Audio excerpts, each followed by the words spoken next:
సముద్రం, జీవితం రెండు చూడ్డానికి ప్రశాంతంగా అందంగా కనిపిస్తాయి. ఒకసారి దిగి లోతు చూశాకే అర్థమవుతుంది దాటడం కష్టమని.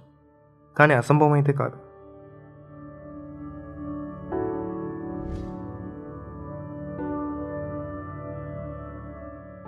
చెస్.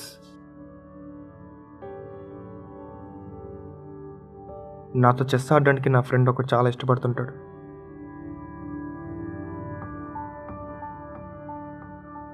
ప్రతిసారి వాడే గెలిచేవాడు. ఈసారి నేను గెలవాలని ప్రయత్నిస్తున్నాను.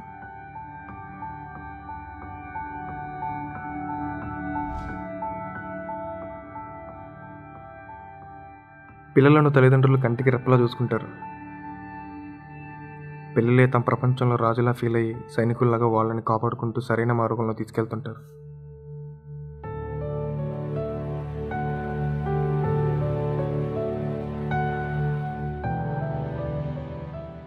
చెస్లో కింగ్కి సోల్జర్ లాగా.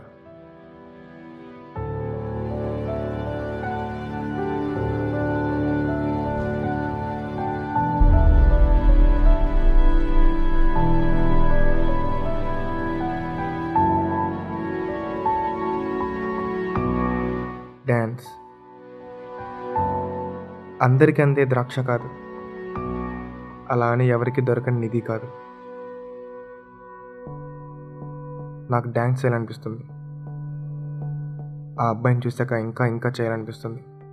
కానీ ఈసారి కూడా ఈ గేమ్ నా నుంచి చేజారిపోతుందని కనిపిస్తుంది.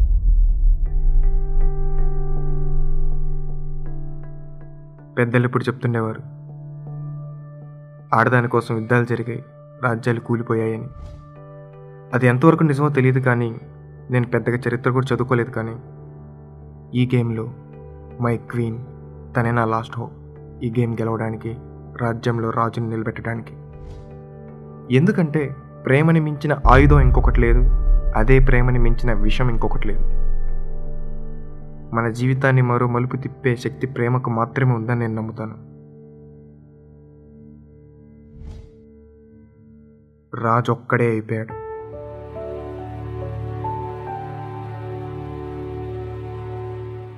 ఓటమి ఎదురుగా నిల్చుకొని ఆ ఓటమిని ఆహ్వానిస్తూ ధైర్యంగా రొమ్ము విడిచేవాడే రాజంటే.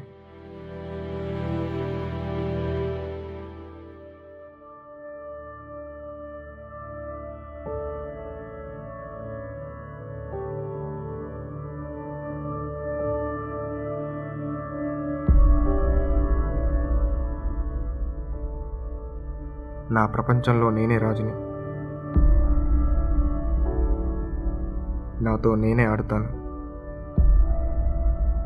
నా జీవితంలో నాకు నేనే బెస్ట్ ఫ్రెండ్ని.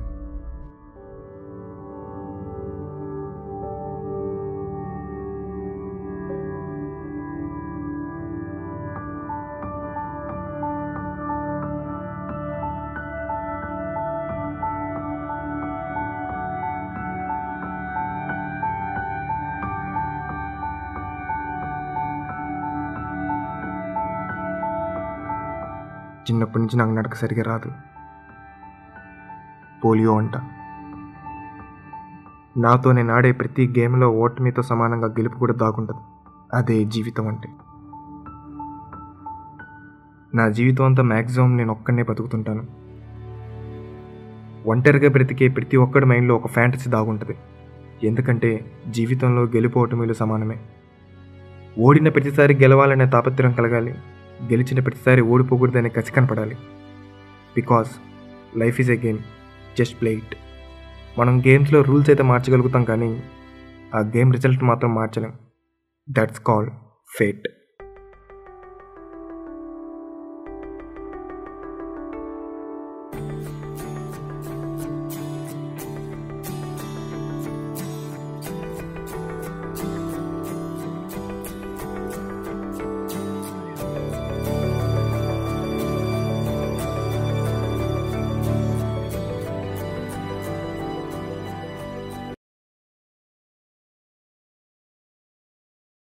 జ్ఞాపకాల నీడలే మనసుని వెంటాడగా, కన్నుల ఆశలే కడతేరలేవుగా. కాలం